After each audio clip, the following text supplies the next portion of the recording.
వార్తాహరుడు చెప్పగానే ఈయన సరే ప్రయత్నం చేస్తాను, నాకే అన్నీ వచ్చనే అహంకారంతో ఉన్నాడు ఆయన యాదవ ప్రకాశులు. వచ్చారు, వార్తాహరుడితోటి యాదవ ప్రకాశులు వచ్చాడు అని చెప్పు రాకుమార్తె కన్నాడు.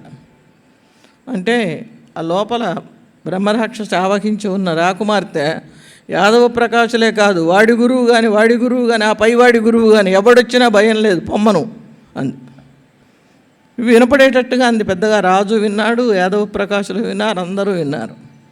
ఇక్కడి నుంచి చెప్తే వెళ్ళటం లేదు, దగ్గరకు వెళ్ళి మంత్రం చదివితే వెళుతుందని రాజుగారిని అడిగి ఆ గదిలో ప్రవేశించాడు.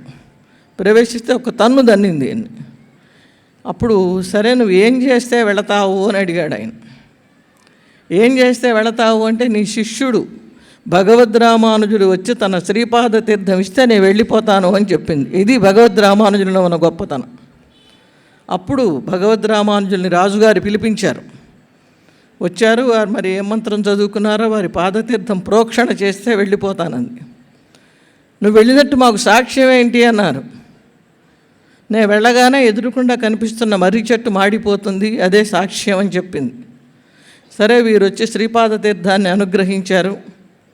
వెంటనే ఎదురుకుండా ఉన్నటువంటి పెద్ద మర్రి చెట్టు మండి బూడిదైపోయింది. చూస్తూ ఉండగా ఈ పిల్ల నిద్రపోయినట్టు పడుకున్నది, లేచింది, మామూలు స్వస్థురాలైంది. అంటే భూత ప్రేతాలని వదిలించటంలో భగవద్ రామానుజులకు వారికి వారే సాటి. వారిని నమ్ముకోవాలి మనమైతే.